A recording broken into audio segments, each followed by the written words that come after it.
हर हर महादेव। आज मैं दीपोत्सव के जो पर्व हैं, जो 5 दिन के अंदर मनाए जाते हैं, धन त्रयोदशी से लेकर दीपावली और उसके बाद गोवर्धन पूजा और भाई दूज तक, उस क्रम में एक और पर्व के बारे में आपको बता रहा हूँ। और यह है जो कि चतुर्दशी को, यानी कृष्ण पक्ष की चतुर्दशी कार्तिक मास में मनाया जाता है। और यह है यम पूजन।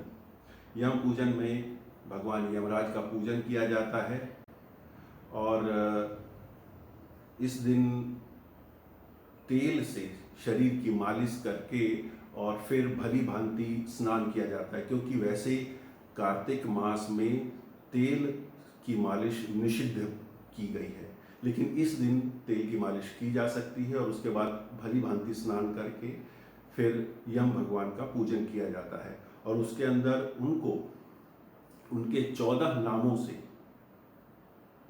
प्रत्येक नाम पर 3-3 जलांजलि दी जाती है। यह एक प्रकार का तर्पण है जो हम भगवान यम को समर्पित करते हैं। और ये 14 नाम हैं, इसमें से कुछ नाम हैं जैसे ओम चित्राय नमः, ओम चित्रगुप्ताय नमः, ओम औदुंबराय नमः आदि इत्यादि। ये 14 नाम हैं, ये यहाँ पे स्क्रीन पे दिए हुए हैं। तो इन 14 नाम से प्रत्येक नाम पर 3 बार जलांजलि दी जाती है। और इसमें तिल नहीं होगा, मात्र जल से ही जलांजलि दी जाती है। और इसके अतिरिक्त शाम के समय घर के द्वार पर, प्रत्येक कमरे के अंदर, बाहर मैदान में, सड़क पर, मंदिर, चौराहों, देवालय इत्यादि सभी स्थानों पर दीपमाला किया जाती है या एक एक दीपक जलाया जाता है। ऐसा इसको प्रावधान है मनाने का।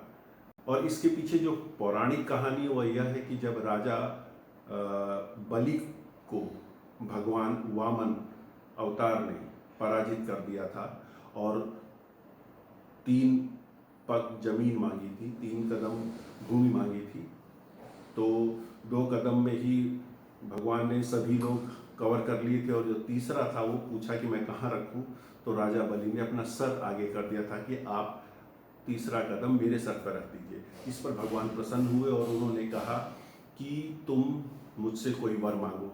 तब राजा बलि ने वर मांगा था कि कार्तिक मास की कृष्ण पक्ष की त्रयोदशी से लेकर और अमावस्या तक, यानी कि दीपावली तक, यानी कि 3 दिन, जो व्यक्ति यम पूजन करता है और दीपदान करता है, उसको कभी भी, उसके भी परिवार में किसी प्रकार का यमराज के कारण कोई संकट ना आए, कोई कष्ट ना आए, उन्हें कोई यम पीड़ा ना हो, और लक्ष्मी जी उन घरों में सदा विराजित रहें। यह उन्होंने मुख्यतः अपनी प्रजा के लिए मांगा था, पर इसी को पर्व के रूप में सभी लोगों ने अपना लिया। तो इस दिन या इस पर्व को अगर आज हम धन त्रयोदशी से ही आरंभ कर दें, यानी कि भगवान यम के नाम पे जो दीप दान करते हैं वह करना आरंभ कर दें और अमावस्या तक करते रहें, तो यम पीड़ा से मुक्ति मिलती है और स्थिर लक्ष्मी प्राप्त होती है।